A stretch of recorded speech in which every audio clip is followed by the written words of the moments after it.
I've covered a lot of knife content on my channel in these last few years. I've reviewed a lot of different knives, but a video that I have never made is a video answering the question, when is it relevant to use a knife in self-defense? Well, I'm going to be answering that question in this video. Stick around.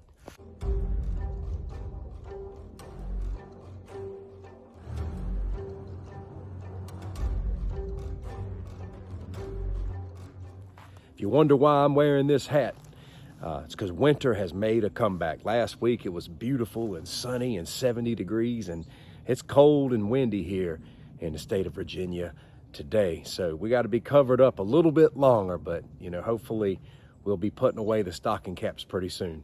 Right off the bat, I want to tell you this video is not knife training. This video is about when you would use your knife. Knife training is for another video and is in other videos that I do. Many will probably consider this video to be a highly subjective thing, and it probably is. Nevertheless, let's talk about it. When is it relevant to use a knife in self-defense? Some of you watching this video are already thinking to yourselves, never is there a good time to use a knife in self-defense. And I would have to respectfully disagree in the fact that knives and swords and blades have been a regular part of combat since the very beginning, and for a good reason. A knife is a very effective self-defense tool because it strikes fear in people, it can do severe damage, and it's great for close quarter. A knife can make your attacker quit. So this video is for those who agree that it is a good self-defense option and want to know a little bit more about when it would be wise or unwise to use one. At the end of the day, though, I can't tell you what to do. You have to make those decisions for yourself. If you end up in court over the use of a knife, you can't say, Daniel from 411 Outdoors said it was okay to use my knife at this situation. I'm only going to tell you how I would operate. I'm only going to tell you how my intuition works and when I personally would pull a blade. Pull yours and use it at your own discretion. What we must first establish with this discussion is the fact that a knife is a deadly weapon, and it will be considered a deadly weapon. A knife can end someone's life in a heartbeat. I've watched so much footage on knives. I saw an altercation take place outside of a nightclub, go figure. And two guys are getting into it, and one guy rushes the other, and the guy pulls a blade, strikes him in the neck. The guy backs away, he starts to stumble, and then within a matter of seconds, this man drops.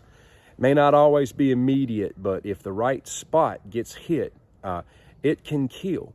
Now, I cannot show these clips on my videos here. My video would get flagged, and there would be limitations put on the video, and I'm just not willing to do that with my content. But anybody who wants to study these things can find these videos. There are, content creators who put this stuff out there. They have to put the disclaimers and everything on it, but this footage is out there. I study a lot of things. I study a lot of footage. I watch things I'd rather not watch to understand human behavior and how the body responds to certain things. And then I come here and I talk to you about it. My training background is martial arts. I wasn't in the military. I wasn't in special forces.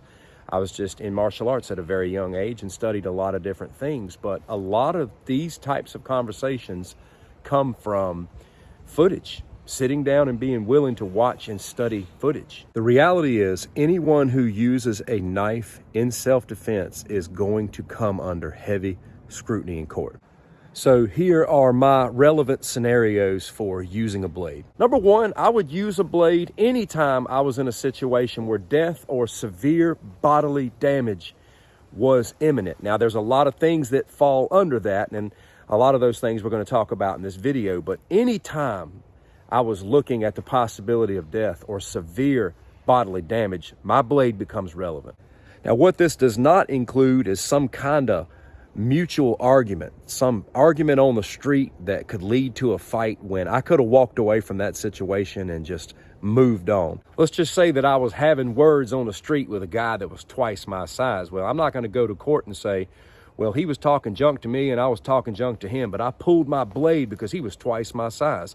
No, I entered into a mutual situation that was casually approached that could have been avoided, that's going to get me locked up. But if I am minding my business and I am put in a situation where I am in great danger and I need means of equalization, again, the blade becomes relevant. My blade becomes relevant when I'm being approached by multiple attackers. There is footage out there of a man who is being surrounded by 3 guys who look like they're trying to carjack him. And what does he do? He pulls his knife and he holds them at bay, and he is successful in getting away. You got to remember, sometimes the appearance of a blade is all it takes. If you can get out without using deadly force, that's great. People fear edged weapons. They do. They fear the blade. Most people fear blades more than they do bullets. Multiple attackers can do great damage. In many cases, when people face multiple attackers, they are beat to death. And unfortunately, this scenario is very common. My knife would become relevant if I was in a situation where I may have to suddenly sneak up and ambush a public shooter or someone out in public with a knife who's running around doing all kinds of crazy things. These things happen. There are situations where public shooters get on the loose, where people with a knife are menace out in public, where there's situations where people's lives are in danger and deadly force is necessary in many cases. Now, I personally carry a firearm myself, but I don't put all of my trust in that firearm. And there are times when close quarter weapons may be necessary. If I'm in a situation where I'm having to neutralize and attack someone who's trying to kill me or kill a bunch of other people, I believe my blade becomes relevant in that situation. Why is that? Well, because if that individual's not stopped, they're just going to go on killing. My knife becomes relevant to me when I am ambushed out of nowhere. I might be walking to a place of business. I may be out walking on a sidewalk. I may walk past a small alley to get from one place to the next, and someone could seize upon me in that moment. And in those situations, you don't know what you're facing. You might, be facing a deadly attack. It might be someone just trying to beat you down and rob you, get the best of you. But a lot of people in those situations are willing to kill you if that's what it takes to get your belongings. I did not instigate that fight. I did not, mutually enter into it. I was suddenly attacked, and depending upon the situation, the size of the individual, my ability to escape and be successful, my blade may very much become relevant in that situation.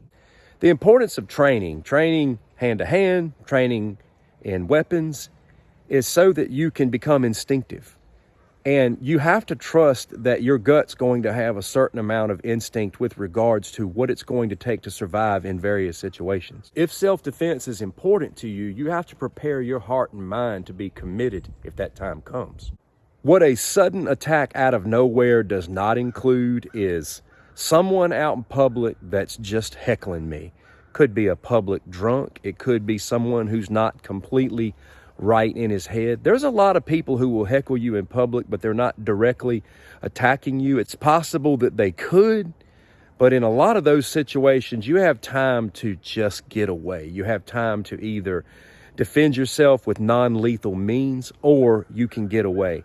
If I got a drunk stumbling around in public, which I have seen in many occasions, just yapping off at the mouth to me, which I encountered recently, you don't necessarily have to pull your blade and commit deadly force on this individual. That can get you locked up. All of that stuff's going to be looked at. If someone's just heckling you in public and you can either deal with the problem by walking away or using non-lethal means, that's what you should do. Sudden ambush is very different, but someone just talking to you and yelling at you and walking around like an idiot in public trying to instigate something does not qualify for that. And lastly, I would say my blade is relevant in a matching force for force scenario. For example, if somebody else is pulling a deadly weapon, if somebody else is coming at you with a knife or something that can kill you, a knife becomes relevant. This applies to your firearm. If you're in a situation and someone pulls a knife out of their pocket and they look like they're coming at you, your firearm becomes very relevant because you're matching force with force. This video could be summed up in one simple statement. A knife is relevant anytime your life is in danger and you need an effective equalizer. But my goal was to give you a lot of scenarios and examples to pull from. If you can do everything possible to avoid being in these situations, that's the number one goal. But we are not always that fortunate. Whether you choose to carry a knife or use one in that situation falls on you. If you're not comfortable carrying or using a knife, then don't carry one. If you feel like that you are, then definitely train with your blade. Tap into a lot of content creators that are putting out good training out there. I do a lot of knife training on my channel. You've got channels like Tactical Combat Systems with Matei Florin. You've got, great resources such as ShivWorks. All kinds of great channels and content creators to glean from. If you're going to carry a knife, by all means, get familiar with your blade and its capabilities and train with it. All right, my friend, that brings us to a conclusion. Let's leave room for more conversation in the comment section. And again, let's be fair, because this is a very subjective topic. A lot of subjective things here that we could talk about, and I'd love to hear your point of view as well. Take care.